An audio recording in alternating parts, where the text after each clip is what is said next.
अपना मैथिली प्रेजेंट।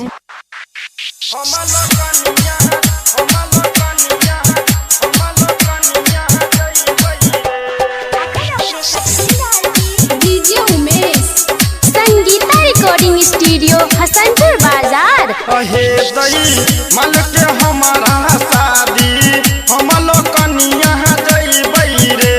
अहे दई मल के हमारा शादी हम लोग कनिया जइबै रे। हम लोग कनिया जइबै रे। हम लोग कनिया जइबै रे। तमन बैले देबै नहीं हम सोहाग राति हम लोग कनिया जइबै रे। अहे दई मल के हमारा शादी हम लोग कनिया जइबै रे।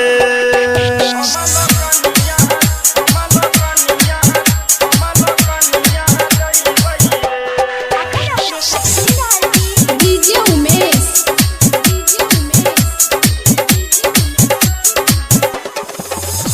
तछिए बचपन के हम साथी भले अतै ओकर रे बराती रे। भले अतै ओकर रे बराती रे।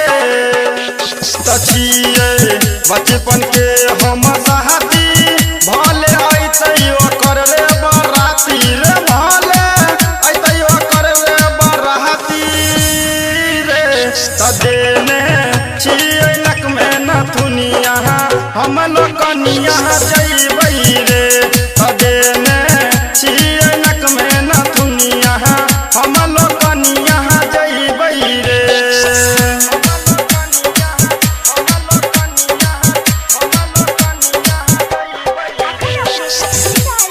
DJ Umesh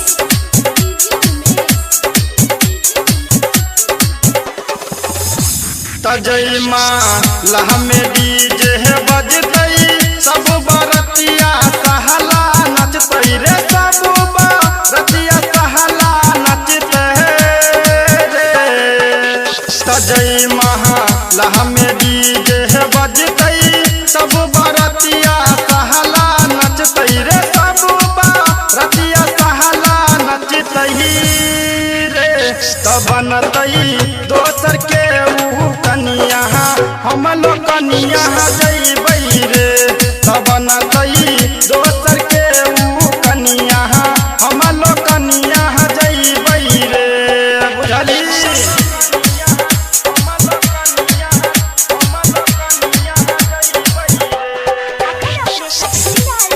DJ Umesh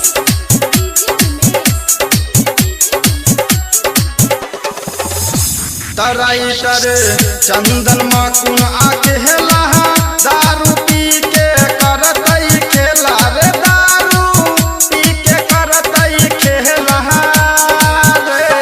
writer चंदन माकुन आके हेला दारू पी के करतै खेला रे। दारू पी के करतै खेला रे।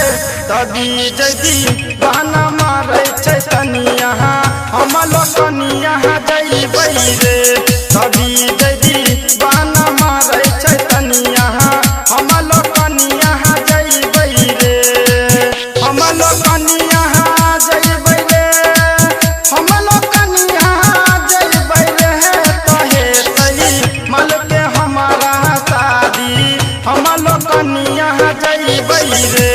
तहे तई मल के हमारा शादी हम लोग कनिया जइबै रे।